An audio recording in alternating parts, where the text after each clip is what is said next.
ঘরে থাকা কিছু উপকরণ দিয়ে ঝটপট একটা জিলাপি রেসিপি শেয়ার করব। আশা করব আপনাদের সবার কাছে ভালো লাগবে। আচ্ছা, আমি শুরুতে এখানে 1/2 কাপ পরিমাণে টক দই নিয়ে নিলাম। আর যে পরিমাণে টক দই নিয়েছি তার থেকেও অর্ধেক পরিমাণে পানি নিয়ে নিলাম। এখন হাত দিয়ে 2 থেকে 3 মিনিট খুব ভালো মতো মিশিয়ে নিতে হবে। হাত দিয়েই মেশাবেন, কারণ হাত দিয়ে মেশালে এটা খুব সুন্দরভাবে মিশে যাবে, খুব তাড়াতাড়ি স্মুথ হয়ে আসবে। আচ্ছা, তারপরে দিয়ে দিলাম 2 কাপ পরিমাণে ময়দা। এখানে অবশ্যই ময়দাটাই ব্যবহার করতে হবে। এরপর শক্ত করে ডো বানিয়ে নিব। যতটুকু দই ছিল না ততটুকু দইয়ের মধ্যেই খুব শক্ত করে প্রথমে মাখিয়ে নিয়েছি। আর তারপরে অল্প অল্প করে পানি দিয়ে নরম করতে হবে। একবারে পানি দিতে যাবেন না। একটু একটু করে পানি দিয়ে এভাবে নরম করে নিতে হবে। আর খুব ভালো মতো মিশিয়ে নিতে হবে সময় নিয়ে। এই মেশানোর কাজটা যত ভালো করে করবেন জিলাপিগুলো তত বেশি ভালো হবে।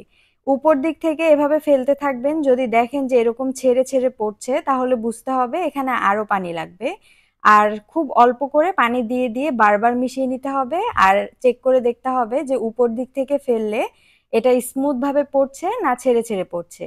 যখন দেখবেন ব্যাটারটা খুব সুন্দরভাবে স্মুথলি পড়ে যাচ্ছে তখনই বুঝতে হবে এটা একদম পারফেক্ট। আচ্ছা, মেশাতে মেশাতে এভাবে একটু ফেটিয়েও নিবেন, তাহলে দেখবেন খুব সুন্দরভাবে খুব তাড়াতাড়ি ব্যাটারটা রেডি হয়ে যাচ্ছে। আমি এই পর্যায়ে দেখিয়ে দিচ্ছি, এখানে আরো একটু সামান্য পানি দিয়ে আমি আবারও 3 থেকে 4 মিনিট খুব ভালো মতো মিশিয়ে নিলাম। আর এখন দেখুন ব্যাটারটা কিন্তু অনেক স্মুথলি পড়ে যাচ্ছে। এই পর্যায়ে ব্যাটারটা একটুও ছেড়ে ছেড়ে পড়ছে না। আমি এটাকে এখন খুব ভালো মতো রেস্টে রেখে দিব 10 ঘন্টার জন্য। 9 থেকে 10 ঘন্টা অবশ্যই রেস্টে রাখতে হবে। আচ্ছা, এখন শিরাটা বানিয়ে নিব। 1 কাপ পরিমাণে নিয়ে নিলাম চিনি আর সঙ্গে দিয়ে দিলাম 1/2 কাপ পরিমাণে পানি। চুলায় বসিয়ে দিয়ে অপেক্ষা করব চিনিটা গলে যাওয়া পর্যন্ত। চিনিটা যখন গলে যাবে তখন এখানে দিয়ে দিব 1 চা চামচ পরিমাণে ভিনেগার। আর যদি ভিনেগার হাতের কাছে না থাকে সেক্ষেত্রে লেবুর রস ব্যবহার করতে পারবেন। তাহলে শিরাটা আর পরে নামিয়ে রাখলে জমে যাবে না। আচ্ছা, 3 থেকে 4 মিনিট জাল করার পরেই একটু চেক করে দেখবেন একটা আঠালো ভাব চলে আসবে। 2 আঙ্গুলের সাহায্যে একটু চেক করে নিতে হবে। চামচে করে একটু শিরা উঠিয়ে নিলাম আর আঙ্গুলের সাহায্যে নিয়ে নিচ্ছি। তারপর 2 আঙ্গুল দিয়ে এভাবে চাপ দিলেই দেখবেন খুব আঠালো একটা ভাব চলে এসেছে। এই পর্যায়ে শিরাটাকে নামিয়ে নিতে হবে। 1 তার 2 তার এখানে করব না। আর নামানোর আগে এখানে সামান্য একটু জাফরান দিয়ে দিব, একটু ফুড কালার দিয়ে দিব যাতে রংটা অনেক সুন্দর আসে।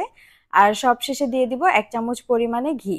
ঘিটা ব্যবহার করলে ফ্লেভারটা অনেক বেশি ভালো আসে আর জিলাপিটা মনে হয় ঘিয়ে ভাজা।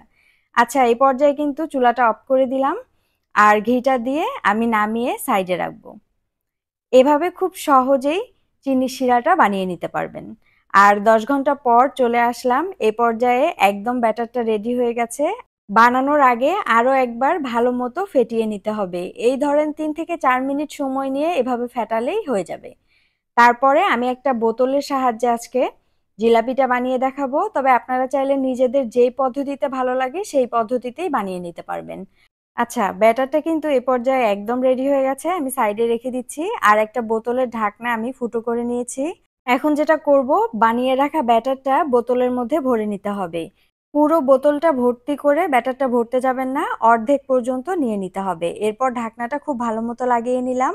আর বোতলটা যদি ভর্তি করে আপনি ব্যাটার নিয়ে নেন তাহলে কিন্তু বের হতে সমস্যা হয়। এই কারণে পুরোটা ভর্তি করে নেওয়া যাবে না। এরপর আমি একটু চেক করে নিচ্ছিলাম যে এটা ঠিকমতো পড়ে কিনা। কারণ অনেক সময় তেলের মধ্যে দেওয়ার সময় ঠিকমতো পড়তে চায় না, ঢাকনার ফুটোটা যদি ঠিকঠাক মতো না হয় তাই। এরপর ডুবো তেলে জিলাপিগুলোকে এভাবে প্যাঁচ দিয়ে নিয়েছি। আর অবশ্যই তেলটা গরম হয়ে গেলে চুলার আঁচটাকে মিডিয়াম টু লো এ রাখতে হবে, না হলে খুব তাড়াতাড়ি উপর দিক থেকে রং চলে আসবে আর ভিতর দিক থেকে জিলাপিগুলো হবে না। এইরকম ভাবে ব্যাটারটা পারফেক্ট হলে দেখবেন তেলের মধ্যে দেওয়ার সঙ্গে সঙ্গে জিলাপিগুলো একা একাই ফুলে উঠছে।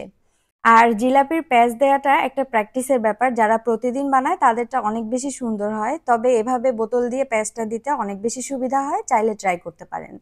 আচ্ছা, গরম গরম জিলাপি নামিয়ে সঙ্গে সঙ্গে আমি শিরাতে দিয়ে দিব। আর শিরাটাও যাতে একদম ঠান্ডা না হয় সেদিকে খেয়াল রাখতে হবে। শিরাটাকেও একটু গরম করে নিবেন জিলাপিটা দেওয়ার আগে।